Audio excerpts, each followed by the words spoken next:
1 week నుండి discuss చేసి 2 concepts change చేసి ఫైనల్గా ఒకటి ఫిక్స్ అయ్యి ఇది పక్కా అని చేసిన పోస్టర్.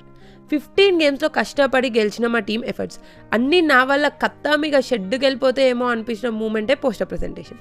ఎందుకు అంటే మేము పార్టిసిపేట్ చేసిన నియర్లీ 20 గేమ్స్లో కొన్ని రిజల్ట్స్ తెలుసు, కొన్ని తెలివాయి. మాకు తెలిసిన దాంట్లో we are at the first place and second ప్లేస్లో ఉన్న టీంకి జస్ట్ 5 పాయింట్స్ తక్కువ ఉన్నాయి మాకు. ఇప్పుడు కనుక పోస్టర్ ప్రజెంటేషన్ అయ్యింది అంటే నేను కరెక్ట్గా ప్రజెంట్ చేయక టీం ఇన్ని రోజులు పెట్టిన ఎఫర్ట్స్ అన్ని షెడ్కి వెళ్ళిపోతాయి.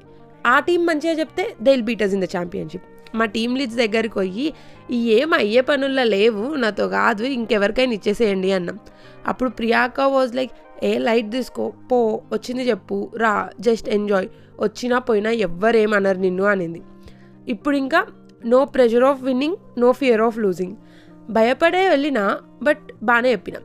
I presented like I own the stage and first ప్లేస్లో విన్ కూడా అయినాం. మేము సెలెక్ట్ చేసుకున్న టాపిక్ ఎలాంటిది మరి? యాక్చువల్గా టాపిక్ ఏంటి అంటే nano technology in drug delivery, the next revolution in therapy.